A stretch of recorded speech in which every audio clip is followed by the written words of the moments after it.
নেতৃত্ব জাতিকে উপহার দেওয়া। বাংলাদেশের বর্তমান পরিস্থিতিতে সবচাইতে বড় অভাব সৎ, দক্ষ, যোগ্য, চরিত্রবান, দুর্নীতিমুক্ত নেতৃত্বের। এবং আমাদের সাবেক আমির জামাত শহীদ প্রফেসর গোলাম আজম, উনি যখন শিবিরের প্রোগ্রামে আসতেন উনি বলতেন শিবির হলো নেতার সংগঠন আর জামাত হলো কর্মীর সংগঠন। উনি ব্যাখ্যা করতেন এভাবে যে শিবির যারা করে তারা 100 ভাগ শিক্ষিত, আর জামাতে রিক্সাওয়ালা, কালাওয়ালা, কেটে খাওয়া, ভ্যানওয়ালা, ভ্যান চালক থেকে শুরু করে সকল শ্রেণী পেশার মানুষ জামাতে জড়িত।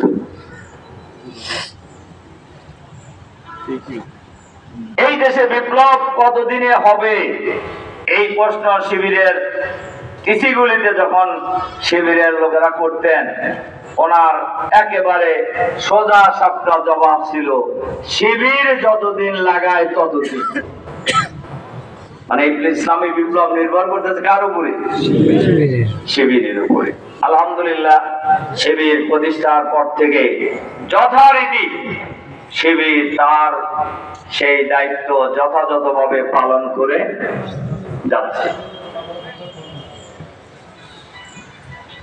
আমরা বিশ্বাস করি আমাদের কাছে যে খবর আছে শিবিরের অসংখ্য ভাই দেশে বিদেশে সরকারের ভিতরে বাইরে অনেক গুরুত্বপূর্ণ দায়িত্ব পালন করছে এবং যোগ্যতার সাথে পালন করছে। আলহামদুলিল্লাহ।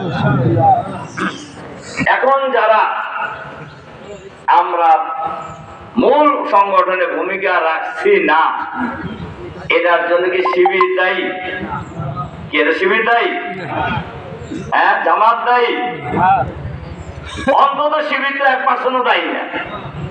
ঠিক আছে, দায়ী একটু হলেও জামাত থাকলেও থাকতে পারো কারো কারো ক্ষেত্রে, কিন্তু 99% দায়ী হলো যারা নিজেরাও অগ্রসর হন না তারা। আমাদের এই শিবির, আমি যদি খোলামেলা বলতে চাই, এই শিবির আমাদেরকে অনেক কিছু দিয়েছে। প্রথম দিয়েছে শিবির আমাদেরকে সঠিক রাস্তা দেখিয়েছে। আমরা অনেকে নামাজই পড়তাম না এক সময়, শিবির আমাদেরকে নামাজি বানাইছে। শিবির আমাদেরকে সঠিক রাস্তা দেখিয়েছেন। শিবির আমাদের অনেককে মোটর সাইকেল চালানো শিখেছে। শিবির অনেকে আমাদেরকে বাইসাইকেল চালানো শিখেছে। আছে না? আমরা অনেক পরিবারের লোকেরা তাদের মোটর সাইকেল বাবা ফ্যামিলিতে নাই, এই শিবিরে এসে আমরা মোটর সাইকেল চালানো শিখছি। অনেক পরিবারের সাইকেলও নাই, কিন্তু আমরা শিবিরে এসে সাইকেল চালানো শিখছি। এই শিবিরে আসার কারণে আমরা অনেকেই কলেজ বিশ্ববিদ্যালয়ে পড়ার সুযোগ পেয়েছি। গভীরভাবে একটু চিন্তা করে আমাদের নিজেদের ব্যাপারে চিন্তা করি।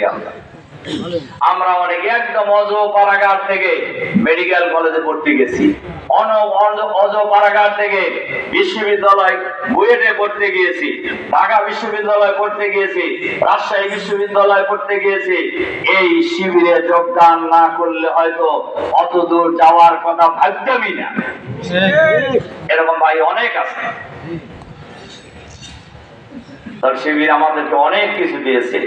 আমি মনে করি আমরা এই শিবিরের কাছে ঋণী। শুধু আমরা নয়, এদেশের ছাত্র সমাজ শিবিরের কাছে ঋণী, এই জাতি শিবিরের কাছে ঋণী। শিবির যদি না থাকতো তাহলে শিক্ষা প্রতিষ্ঠানে চরিত্র গঠনের আর কোন ঠিকানা থাকতো না মানুষ। সুতরাং এই শিবির আল্লাহ তাআলার পক্ষ থেকে একটি বড় নেয়ামতের নাম, আলহামদুলিল্লাহ। আর আমরা যারা এই নিয়ামতের ঠিকানায় অংশগ্রহণ করেছি আমরা বড় সৌভাগ্যবান, আমরা বড় সৌভাগ্যবান। আর এই শিবির থেকে বিদায় নেওয়ার পর আমরা যারা ইসলামী আন্দোলনে সক্রিয় হতে পারি নাই তারা বড়ই দুর্ভাগ্যবান। রাগ করলেন না কেমন কথা? হ্যাঁ, ইসলামী আন্দোলন করা যে ফরজ, এটা কি শিবিরের জন্য শুধু না সারা জীবনের জন্য? সারা জীবনের জন্য। কারা কারা মনে করেন হাত করেন তারা? আলহামদুলিল্লাহ, আলহামদুলিল্লাহ, আলহামদুলিল্লাহ। আমরা সবাই ফিল করি, কাজেই আমাদের আর নিশ্চিত থাকার কোনো সুযোগ নেই। এই দেশের ইসলামী আন্দোলন একটি চলন্ত ট্রেনের ন্যায়।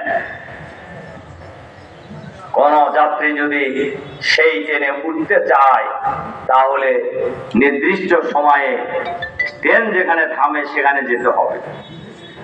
কেউ যদি ওখানে উঠতে দেরি করেন তাহলে তিনি ট্রেন পাবেন না। এরপরে ট্রেনে ওঠার পরেও যদি কোনো কারণে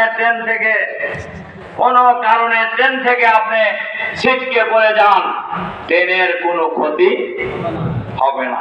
ক্ষতি হবে কার? হ্যাঁ, নিজের ক্ষতি হবে। আমার কথা কি বুঝছেন আমি কি বুঝাতে চাইছি? ট্রেন তার নির্দিষ্ট গতিতে চলতে থাকবে কমলাপুর স্টেশনের দিকে। ট্রেন থেকে যদি ছিটকে কেউ পড়ে যায় তাহলে ক্ষতিগ্রস্ত হবেন ওই যাত্রী, হাত ভাঙবে ওই যাত্রীর, পা ভাঙবে ওই যাত্রীর, এমনকি জীবনেরও অবসান হয়ে যেতে পারে। সুতরাং ট্রেন কারোর জন্য অপেক্ষা।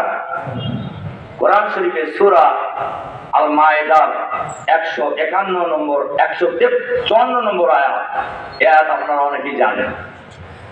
মান ইয়ারতাদ্দা মিনকুম আন দীনিহি ফাসাউফা ইয়াতিল্লাহু বিকাওমিন ইউহিব্বুহুম ওয়া ইউহিব্বুনাহু আযিল্লাতিন আলাল মুমিনিনা ইজ্জাতিন আলাল কাফিরিন ইউজাহিদুনা ফি সাবিলিল্লাহি ওয়া লা ইয়াখাফুনা লাওমাতা লাইম যালিকা ফাদলুল্লাহি ইউতিহি মান ইয়াশা।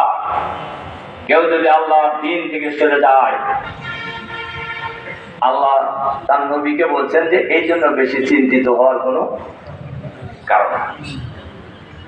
আল্লাহ তাআলা অন্য জাতিকে দিয়ে এই কাজ করাবেন। তাদের বৈশিষ্ট্য কি হবে? ইউহিব্বুহুম ওয়া ইউহিব্বুনাহু। তারাও আল্লাহকে ভালোবাসবেন, আল্লাহ তাদেরকে ভালোবাসবেন। ইউজাহিদুনা ফি সাবিলিল্লাহি, তারা আল্লাহর রাস্তায় লড়াই করবে, সংগ্রাম করবে। ওয়ালা ইয়াখাফুনা লাওমাতা লাইম, আর এই সংগ্রাম করতে গিয়ে কোন নিন্দুকের নিন্দা, কোন বাধা বিপত্তি, জুলুম, নির্যাতনকে তারা পরোয়া করবে না। যালিকা ফাদলুল্লাহি ইউতিহি মান ইয়াশা, আল্লাহর বিরাট অনুগ্রহ, আল্লাহ তাআলা যাকে চান তাকে দান করেন। সুবহানাল্লাহ। কাজেই আমরা কি এই জায়গায় আমরা কি আল্লাহ তাআলার ওই ঘোষণা অনুযায়ী বঞ্চিত হব? এরকম বুদ্ধিমানের কাজ? আমি প্রাক্তনদের সমাবেশে কোরআনের আরেকটা আয়াত বলি।